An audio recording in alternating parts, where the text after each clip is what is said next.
Well, turn off Donnie as I forgot how to pronounce his name. It's been so long ago. Donnie Osmond and Michael Jackson, and turn on the Funkadelics and Rolling Stones. Are seniors different today than they were 20 years ago? Yes. Well, I hear that the STD has doubled in the last 10 years, the rates, the findings of STD in seniors. So what do seniors want today, overall?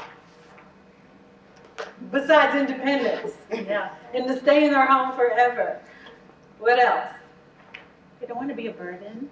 Don't want to be a burden. They want to have fun. We want to have fun. I can say we. Okay, well, today we're going to be talking about some other things. You know, they want to keep things. They want to, like we said, have fun. And sometimes not being in control will cause us to want to pick up other bad habits, or we may have never gotten rid of them. So we're going to hit on those, but if you have any other questions that you would like asked, those pieces of paper in front of you, please fill them out, you know, ask the questions, and later we'll have someone come around with a little cup so you won't be pointed out for asking those questions. Thank you for coming to Seasoned Conversations. This is our second year of having these conversations, and they are designed to educate, empower, and equip not just the seniors, but children of aging parents, so that everyone's on one accord and that outcomes are what the parents want them to be, and not just what they get landed with. So, I'm Angela McCants, Dave Perry Miller Real Estate Agent. I'm also a certified senior advisor and certified senior housing professional. And this is a nonprofit event that our legacy partners have are helping sustain. So I want to thank you, Janice Lee. Would you stand up and tell them your company? Hi, I'm Janice Lee. My company is Harvest Estate and Appraisal Services, where I work with clients to understand the value of their personal property. And we have Shannon. Shannon, tell me your last name. I'm sorry. Ashley. I just always call her Shannon. Shannon Ashley. Yes, so I am a client advisor at Closefront. So we do anything from insurance to non-insurance products like dental, vision, home auto, things like that. Thank you. And the Dave Perry Miller and Ebby Holiday companies are also supporting. Tana is with Dave Perry Miller, and I am as well. Eric, you can come on in back. Thank you. All right.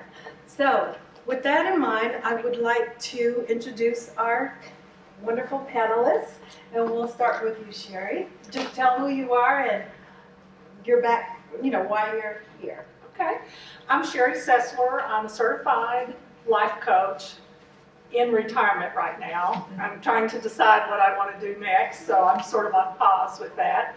I am also a recovered alcoholic. I have 36 years sober and am involved in the addiction community pretty heavily and have been doing that for a lot of years. And basically here to talk a little bit about addiction and things to look for and my own experience. Thank you.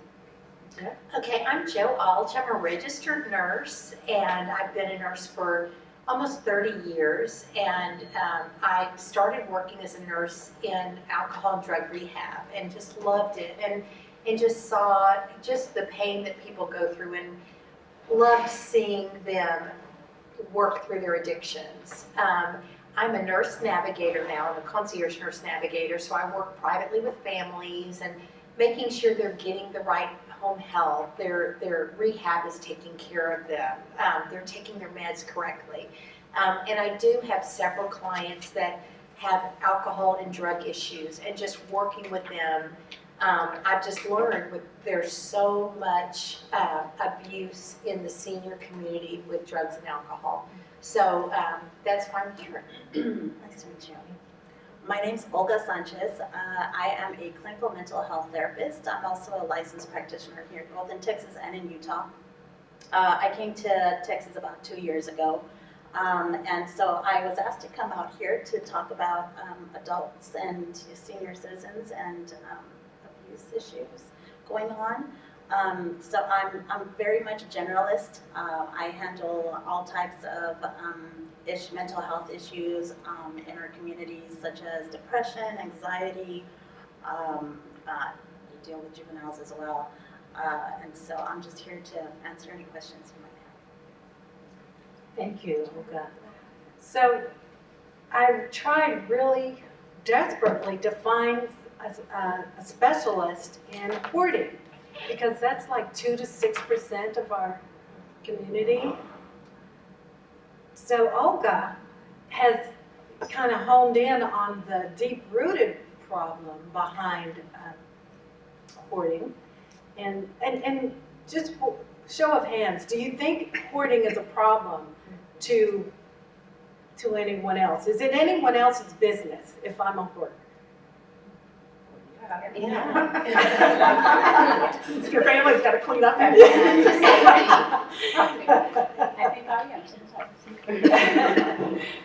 So we want you to be open with your questions. And Olga, can you help us with, you were telling me that it's not really an addiction.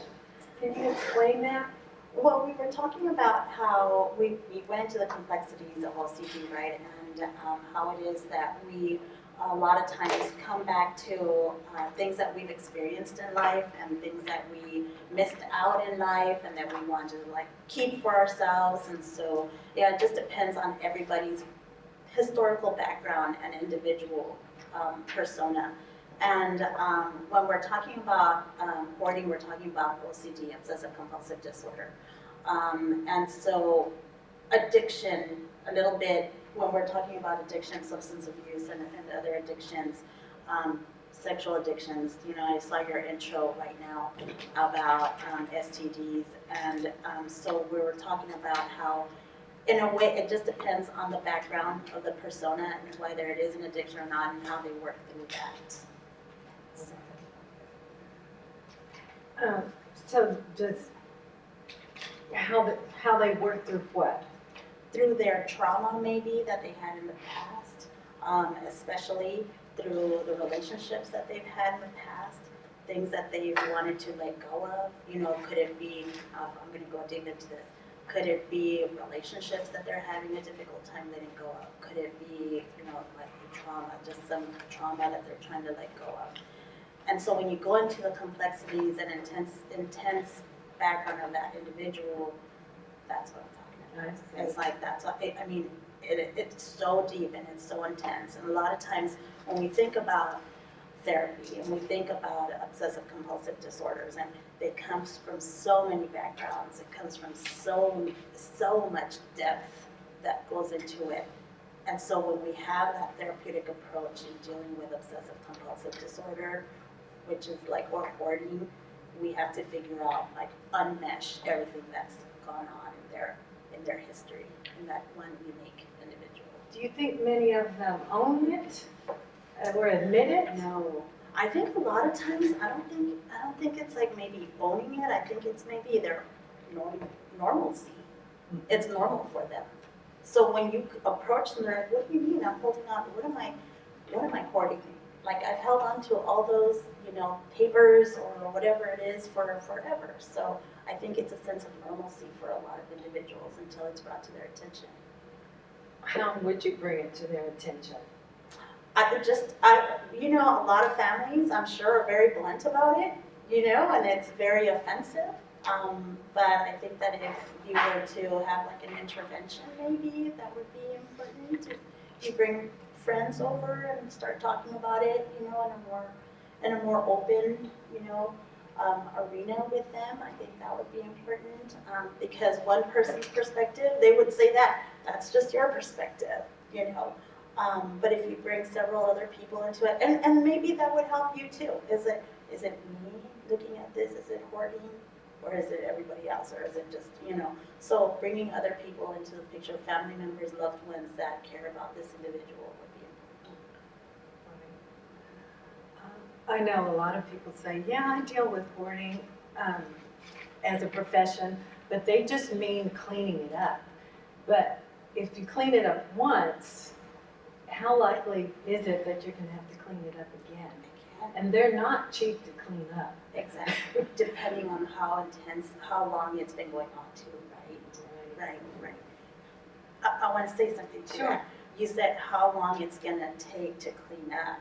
Now imagine, we're talking about something physical that you have to clean up. What we just said, we've seen hoarders on TV, right? We've actually gone, I was in law enforcement for about 11 years, before I got jaded, sorry. I was in law enforcement, so we went into a lot of places like that, but we're talking about the physical aspect, and you can actually see it. Now imagine mentally. Imagine the hoarding, I'm gonna compare it to that. The hoarding that's going on in the mind that has to be cleared up, right? And how long that's gonna take, the process. And to open up that space for that individual to the understanding that there's something that they're not letting go of, right? Wow, that's a pretty good metaphor. Okay, well, thank you. Maybe the audience will have questions about that as well later. And now we want to talk about abuse or, alcohol and substance abuse.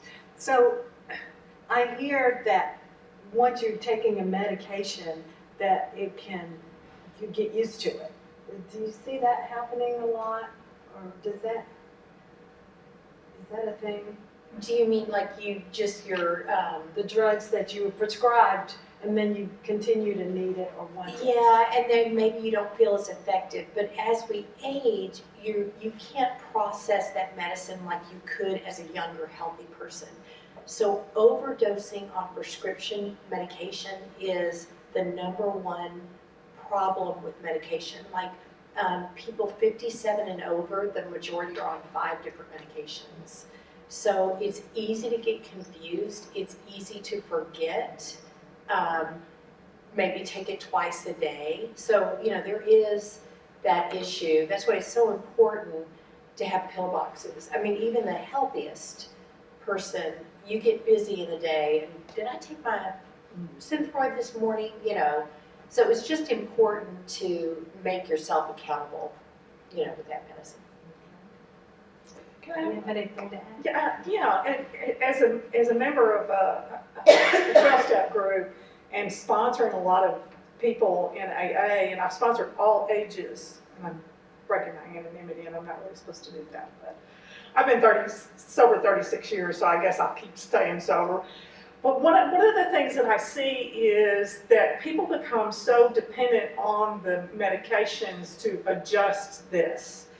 And that so many of the women that I've worked with, it's hard to reach them because they're on anxiety meds and antidepressants and all the different kinds of medications. It's just automatic to go to try to find a quick fix.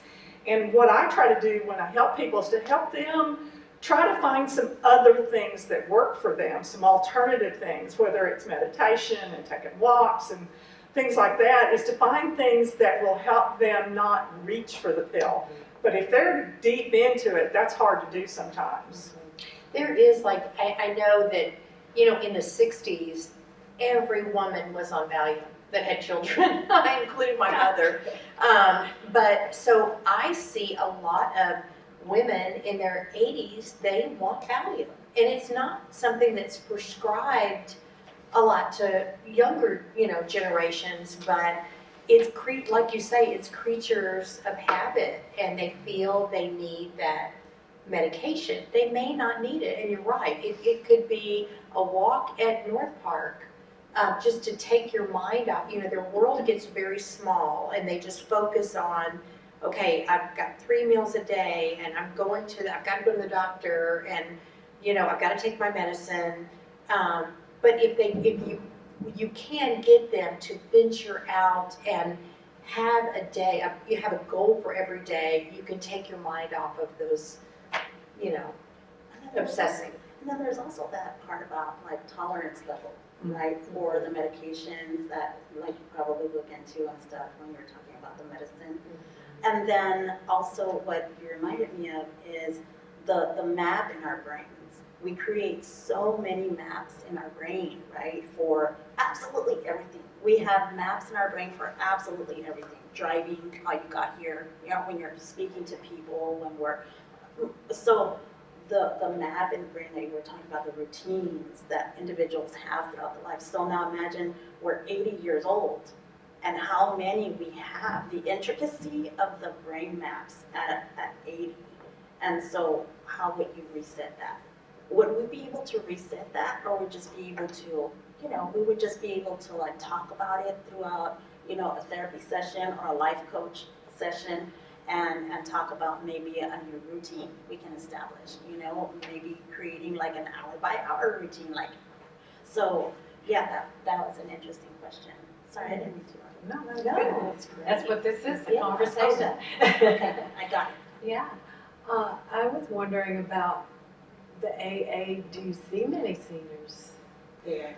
All ages, and that's the thing, that alcoholism and addiction is, it can be, I've seen people 12 years old come in that were raised on a bottle full of alcohol and became an alcoholic because their parents were alcoholics and tried to keep them still.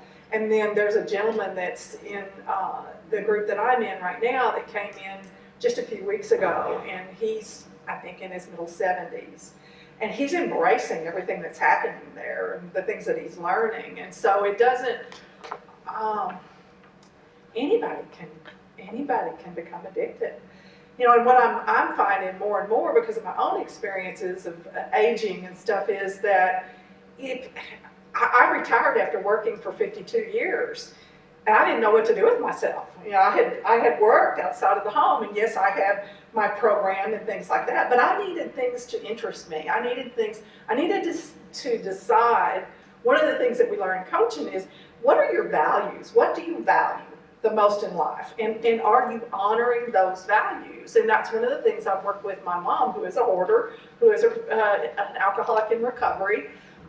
One of the things that I've worked with her is, what matters to you, Mom? What matters to you? And try to give people a way towards that. And the people that I sponsor and coach is, what are you giving your energy to?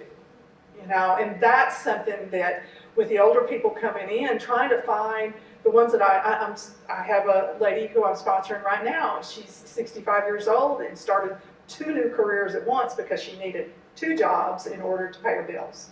And she's killing herself, but she's staying sober, thank God. She's got a foundation of sobriety, and that's helping her. I'm going off on a trail, you have to stop me sometimes. But you know what? That's important too. The values in life are important, and we're talking about the quality of life.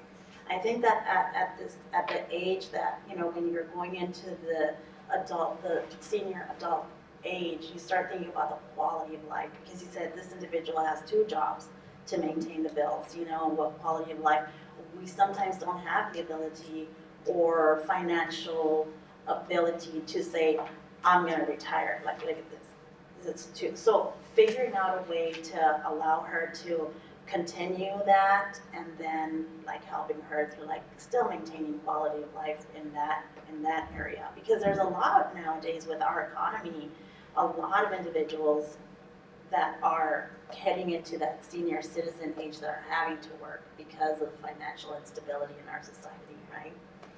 So, but going back to that, yeah, that was an important. Yeah, and I want to say too, just kind of piggybacking on what y'all are saying, when you have a client or homeowner, whatever, that, is hoarding, or they're abusing alcohol or drugs, you don't go in and you are going to kill yourself. You're going to wind up dying. Right. You have to meet them where they are. Exactly. And I think that's the hardest thing for families, because they want a solution. and they're angry. And so that abusive or the Get judgment. if comes they feel in. judged, and it's just gonna make them wanna do the opposite. So, you know, it's just meeting them where they are. Right. Don't, okay, you know, I have a client right now, he is great in the morning, and then he drinks to oblivion all day, and the doctors ask me to go check his vital signs every morning, and we don't know what to do to get him to stop. But he is letting me in. And so that's a start. And we're diluting his wine. You know, that's, because you can call anywhere and get specs delivered, Right, right. you know. What was that normal for him though? See, like that's what we're That's the talking thing. about. He's been doing this for years Right. and nobody has stopped him. And now he's falling, he's breaking bones, breaking ribs. And so what do? So, you know, you don't want to have to call APS, you know. Oh, yeah. And Okay. so you have to meet them where they are and work together. And you may take baby steps. Right, You know. and that's the intervention that I was talking about. When you're talking about the intervention, gather people in that family that care about this individual in the way that that person feels, you know, because if you go head on being blunt, and a lot of families are, right? We're very blunt with each other. But when you gather that group and maybe even seek some professional help, like maybe you can have somebody, a life coach or a therapist that could go in there with you to be that mediator, right? And soften things up. So that's a very good topic too. That's a very good subject matter. And then we're gonna take one more step, but before we do, we have a commercial break while y'all write down some more questions. We're gonna talk a little bit about the sex, right? So, if you have any questions about that.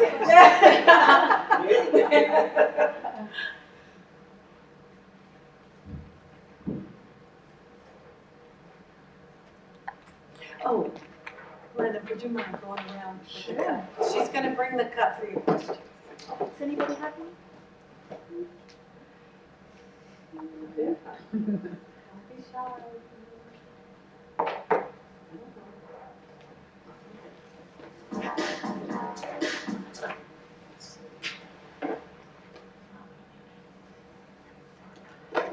So, no questions about hoarding or? Well, actually, I have a dear friend that's a hoarder, and I found it very hard how to talk about it. You walk in her house, my eyes and my mouth gave it away. It's like, oh my God. Now, it's not as bad as what you've seen on television, John. It's like a general store, everything, because she's OCD. It's basically, you just see it piled up. I said, why so many? She goes, well, I just got a good deal at Sam's or Costco. And I'm like, good Lord, would you buy the whole aisle? And I was kind of joking with her. She thought it was funny. But the whole house is just like a general store. And then she turned her whole garage into a general store. And then it's outside of the garage, it's every tool, mechanic thing you can think of. And I said, wow. At first I thought it was kind of cool. She's got everything. But then I realized this is a little bit more than what I thought. And so, knowing her past history, she had a lot of trauma. You know, her mother and father was very abusive to mom and dealt with that. Now mom has been together, I think they've been together like 50-some years. And now she's conditioned to the abuse and they're conditioned to it. And she was married twice, divorced, and she was in a bad situation as well. And very controlling, very manipulative, where she had to do exactly, it was like a story that I really couldn't believe that was true, but it is true. And so now she's out of it, and it's like she's still living in it. And I have no idea what to say to her, because I'm sure I would say the wrong thing, trying to get an understanding, because something like that, I mean, she could probably have 15 yard sales and still the house is full. Oh. And I mean, seriously, it's like nothing I've ever seen. But I made a joke. I said, well, if the apocalypse ever come, I'm coming over here because we're going to have everything. Absolutely. But So she's a neat hoarder? Everything is organized? Everything from the utensils. I mean, seriously, Yeah. they're Yeah. lined up. She goes back, straightens everything up. The knives, everything is straight. The cups, the glasses. I mean, seriously, you don't want to touch anything in there because she's going to know exactly if it's moved. You know, and you said something very important I want to point out, at that you talked about if in her mind, it's in the present. The trauma is in the present, you know? And that's part of that PTSD, that part of the trauma that a lot of individuals that have trauma, and a lot of us, we, you know, what could be traumatizing for you might not be for me, and vice versa for me. Something that might have happened with my dog when I was 10 years old might not be traumatizing for you guys, you know? But the thing is that when we're talking about trauma, there's a part in our brain that just cannot distinguish between the past, the present, and the future, right? And so we're stuck in the middle thinking, wait, how long ago did this happen? How long ago did this happen? Is it right now? And so when we're talking about that OCD behavior, the addictive behavior, the hoarding, which is unique in itself, all of these are unique in themselves, right? And so when we're talking about the hoarding, it's like, wait, I need to keep that because I know back then I didn't have enough of that. Hold on, I need to keep that because somebody's gonna need that next, you know? And so, and you said, it's like, if there's an apocalypse, I'm gonna go there. It's like, well, yeah, it's gonna be there for you. Well, and I have to say, I had the most unusual hoarding case as a nurse years ago, and I owned a caregiver agency, and we had a caregiver that went to this home as a physician, and he called me, he goes, Joe, this guy's got a ton of shoes. And I was like, oh, okay, well, maybe he just likes shoes. So I went and did a supervisory visit like the following week, and when I got to the door, you know, in those homes, there's a window here, and here's the door in the middle. I could see shoe boxes piled up. And I'm like, okay, maybe he does have a lot of shoes. Well, you go into the house, it was immaculate, with the exception of shoes. He had the same brand, same size, in 2 different colors. I bet he had 4,000 or 5,000 pairs of the exact same shoe. Or the Jordan shoes. It Some of them were like, I don't know what's wrong. was a weird shoe. It wasn't been a hot commodity. But anyway, in this home, on his bedside table was a book about hoarding. Oh.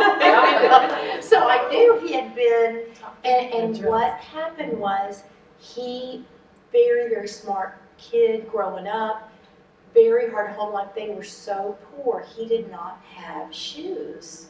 And he was so self-conscious and embarrassed, and so he always wanted to make sure he had enough shoes. He was working on it, he knew he had too many shoes, but for security for him, he was still functioning, but he had to have those shoes. You know, it was just amazing. But has there been a situation where you couldn't attend to a client because of hoarding? Yes. Because it wasn't safe for you either? So I had another client, and this was when I was a hospice nurse. It was the saddest thing, her daughter died of a seizure in the bathtub when she was 17. They lived here in the Park Cities.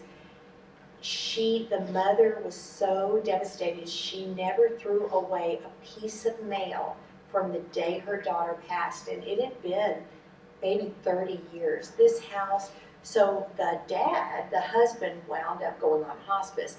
That's how no one was aware of what was going on. Nobody had been inside the house, and so it was with the help of the hospice, a social worker got involved, got a therapist involved, gave the husband the care he needed. We had to move the husband out of the home because you couldn't take care of him. You know, it was just such a fire hazard and inability to walk. But, you know, once that's addressed, like I said before, it's baby steps to get that help that they need. You can't change that in a minute, you know.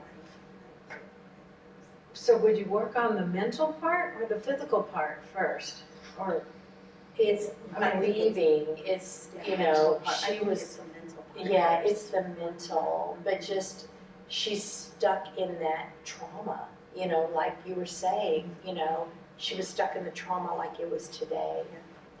My mother had finally agreed to have someone come in once a week that was helping her work through some of that stuff. And also at the time, I finally realized I needed to approach my mother. I was one of those, Mom, you know, you don't need all this. And I was able to talk to her, and we did discover that several events happened around the same time, and that's when the really extreme hoarding started. And they were very traumatic events for her, and she has since done a lot of cleanup. She hired somebody that she befriended for several years, and she finally trusted him. There was sex involved as well. That kind of fits into this next. You know, and he's my age, so whatever worked for them. He wasn't taking advantage of her. He cared about her and he was helping her. And so she got a lot of things cleaned up, and she's been really paying attention to doing some of that. But she knows she doesn't want to leave that stuff for us to clean up. And I've let her know that we don't want her to. You know, I have, now 3 brothers and sisters. I had one brother die, but see, she's had a lot of that kind of stuff. But for me, it's asking her, what matters to you today, Mama? You know, what do you want to do today? What do you need to get done? Or that's where I try to go, is to just stay in the now for her. But if she wants to talk about the past, to put my needs aside and just make sure I got some time when I call her and let her talk. You know, people, it doesn't matter what age you are, you want to be heard. And older people, if we don't respect the elderly and let them talk about those things, then they just go back into their shells. And it's baby steps. And my mother got very angry at me. We went to the bank and we were going to put my name on stuff so I could take care of things. And all of a sudden she turned on me. You know, and you know, so it's those kinds of things. I just have to be patient with her and just love her anyway. You know, and try not to get that way myself. So regarding the question that you had, I have a question for you all, for everyone. Would you, should an adult child be informed if a parent has STD, especially if they're living in a senior community? And let's go ahead and do that. Think about it. Should an adult child be informed? I mean, sometimes people don't even have medical POAs or whatever, but this is the commercial I was talking about, and then we'll pick it up. Safe sex, baby. Safe sex, baby. Alright, stop. Collaborate and listen. Rap duckies, rap intention. Calling out all you fellas and ladies. STDs are parent who folks in our 80s. Can you really help being sex victims? And why can't you wear your little mama mittens? Gotta be safe, cause sex has gotten risky. No shame being a freak and getting a little frisky. Dang, your body's a temple. Keeping safe's not always so simple. Sex indiscretions lead to depression. No matter how you like it, comes with the best protection. Love it or leave it. Hormones start to flag. Things dry up and your tail comes out rag. If that is a problem, new things solve it. See your family doctor if it doesn't resolve it. Safe sex, baby. Safe sex, baby. Safe sex, baby. Safe sex, baby. Vaginal atrophy is something. A sex catastrophe, it can be the real thing. Right to the point I'm making. Lubrication's key, and you know I'm not faking. Trauma from guys' erections. Tears been spilling without protection. Listen up and learn from this lection. If you don't want a nasty corn infection. Aging, it's just a normal stage. We all gotta get on the same season page. Fellas on standby, want more to say hi. Should you stop? Should you just drive by? Wait till they trap in an STD shop. Check things out from the bottom to the top. Your sex life can be later and stronger. Thanks Viagra, boy, parts live longer. Living a sex revolution. Being sex savvy is the smartest sex solution. Let's break it down. Cougars all around. Always STDs all the time to get found. Bodies, we're just a cafeteria. Cesspool of germs, of virus and bacteria. What's called a clap, gonorrhea's got a rap. Sleeping around, probably a trap. Subtle and sneaky, it's convenient. May not even know when the bug has gotten into you. Syphilis makes a painless little sore. Then you spread it around every time you score. All around the scene, back in action. Tear things up, put your parts in traction. STDs are a problem. One way to solve it. See your family doctor. Safe sex, baby. Safe sex, baby. Safe sex, baby. Safe sex, baby. Take heed. I'm an STD poet. Rap Dr. B, I want you to know it, my town. I see these infections, get bad news when they are detected. Sex can be a germ spill. People aren't safe for real. Virus and bacteria sexually transmitted. How to be safe, make sure the condom's fitted. I'm Dr. B, and I want to help you be free of herpes, AIDS, and HIV. All these STDs really are stealthy. Without them, your sex life will be healthy. No excuses, you need to take precautions. Rap Dr. out, hope you're rolling in awesome. If you've got a problem and condoms won't solve it, see your family doc, maybe they can resolve it. Safe sex, baby. Safe sex, baby. Safe sex, baby. Yo, let's get out of here. Word to your doctor.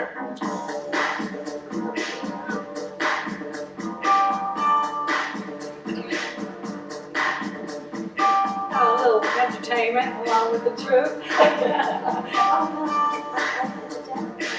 You wanted to I wanted to dance. And then I thought, wait, how old is Vanilla Ice? How old is Vanilla Ice? Ah, nice intro. So, any thoughts on children being, you know, having that information, or do you think that where's your head? Personally, I would find it very uncomfortable for me to have a conversation, you know, with my parents about that. Yes, And I don't think they would probably take it too well. yes, yes. Because that's something that you talked about then, and you're really not thinking that they're really still doing that, so you don't want to. And, Yes. and I know that it will be very difficult for me to address if I knew it. I wouldn't really feel that I was qualified because that's your parental. And they've always told you what to do and watch you out. And it's like, so now I need to tell you what to do or what not to do. It's interesting how you say that, because one of the parts of the, I was thinking about that, part of the video, there was, I guess there was a class going on where they were teaching each other how to put the condom on, right?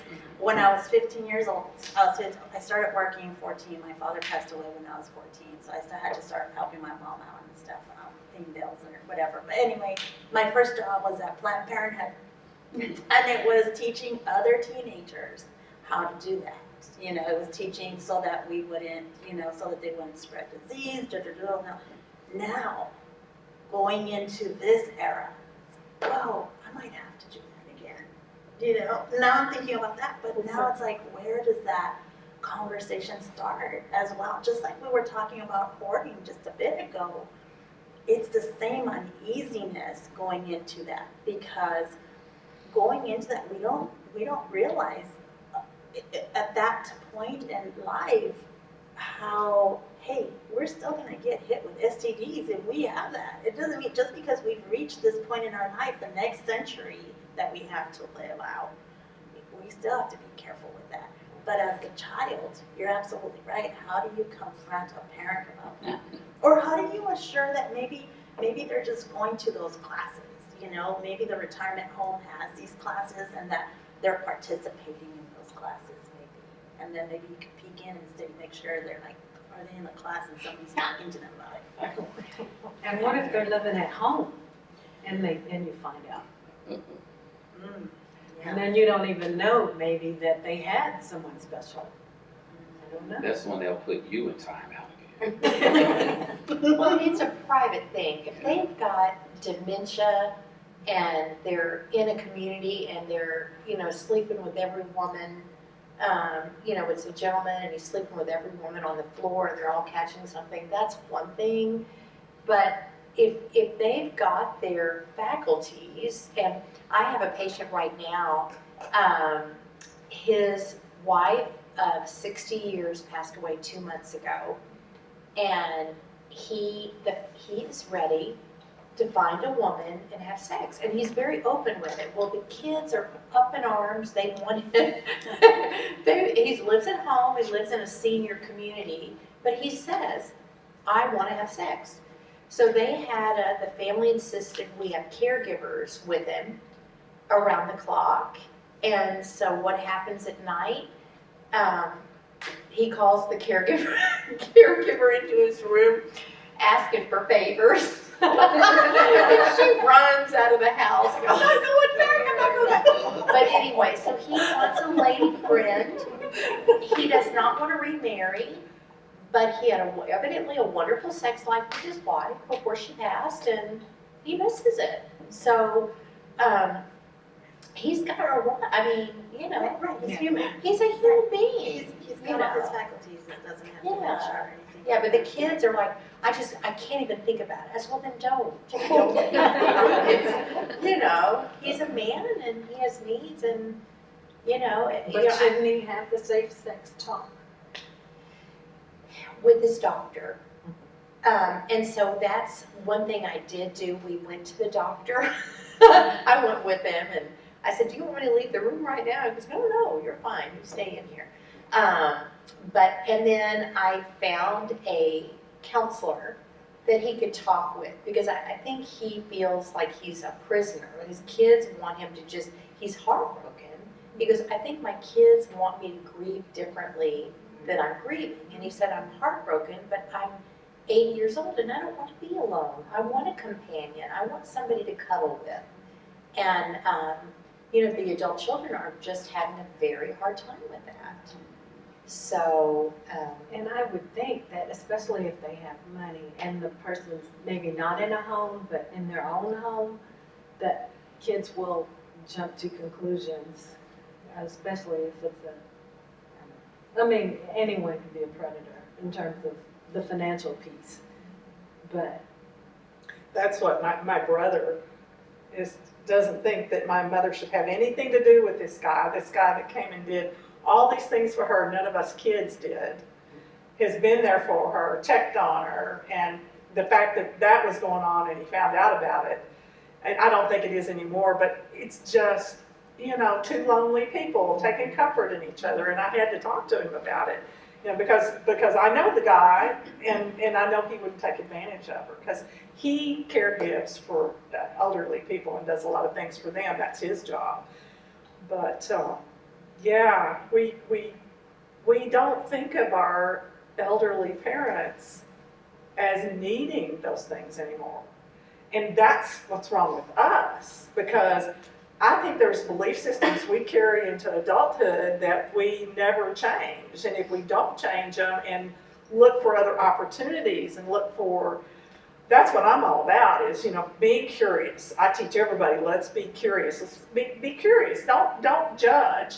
Think about it. Ask questions. As a coach, I'm taught to ask questions. Never judge anybody. Never tell somebody you need to do this. But to ask questions. Open up a conversation. That's the most important thing with our families is open up that conversation and just let what happens happens and not worry about where it goes. Because you've got to make some steps, or at least for me, that my experience is for me, I had to take some steps to think about mom and what her needs were. I never thought somebody would be sexually active at 80 years old. Right. Why would a 60-year-old want to do that with an 80-year-old? You know, Right. that's how the stuff that came to my mind. Right. You know, you said something also interesting. I'm sorry to interrupt, but No, go. you said the belief systems that we grew up with, and I think that, I mean, even now, even more so, I think it's belief systems that we're even learning about ourselves as we develop into older adults, right? And so our human lifespan, I love teaching human lifespan psychology classes, right? Because we talk about, conception all the way. And I always start my classes with the end in mind. The book is always about, you know, conception, and it goes all the way to death and dying. And I always start my class with death and dying. Like, I want to flip this around, and I always start with death and dying because we have to keep that in mind. The reason why is because I want us to learn about all the things that we learn in life.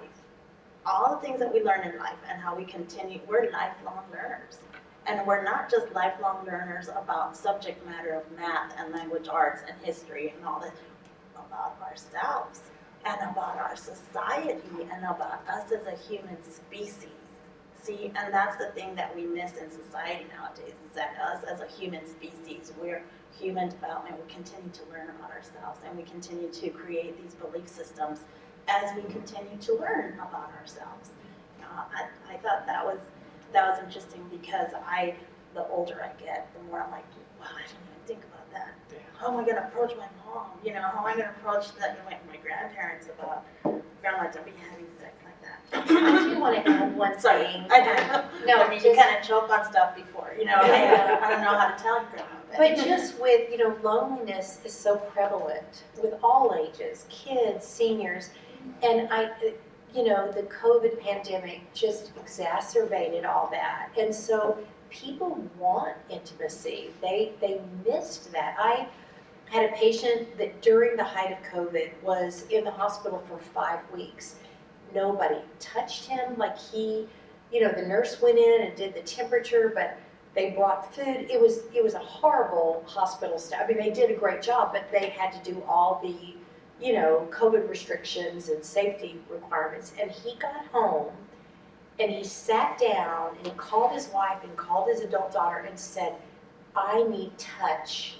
Touch me. He held their hands, just touch me. I need touch. It was just so eye-opening for me. And so that is a fact. This is a result of the COVID, is people want that intimacy and touch. They want that back, and they're going to get it. And intimacy is so different for everybody too, right? Intimacy is so different for everybody. Abraham Maslow, back in the 40s or something, right? Abraham had this hierarchy of needs. He had this actualization concept, right? And that at the very bottom of that hierarchy, he talked about basic needs that need to be met. And that was food, water, shelter, sex. Then you go up the ladder to self-actualization. But I think as the years progress, and as humans, as we develop as humans, right, we find at the bottom, I thought about sex, and I thought, well, what, the sex? I think it's intimacy. I think that intimacy, and then that's how it's so different for everybody, because there are some people that need that touch, that need to be hugged, that need this, but there's people that do the self-soothing, and they're able to manage that because they've been unable to find somebody.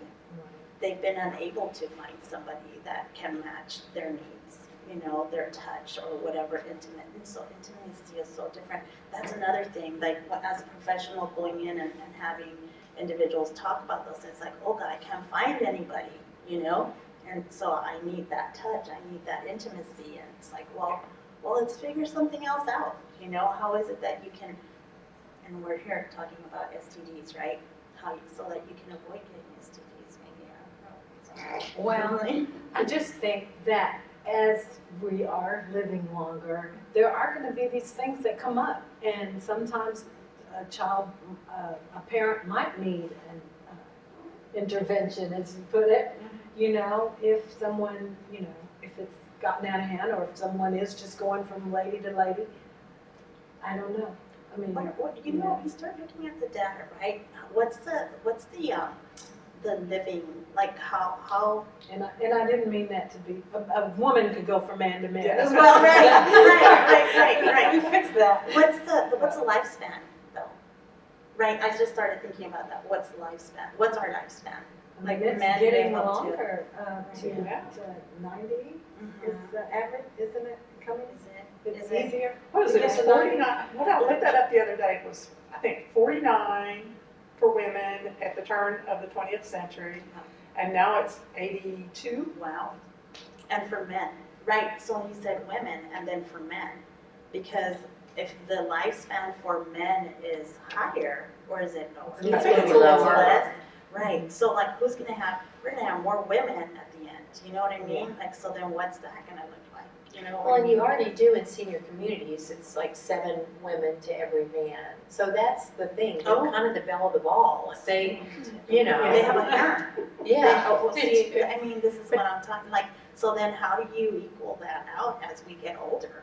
And as we get older, it's like, is there a part where, like you said, this this man that you're dealing with, whose family was like, don't, and he's like, I want to have sex, and it's like he has like 7 women after him, you know. So that's Yeah, reality. reality kids, you know, at that age. I went into my office today and I had got this journal, Intimacy and Aging, Love for the Ages.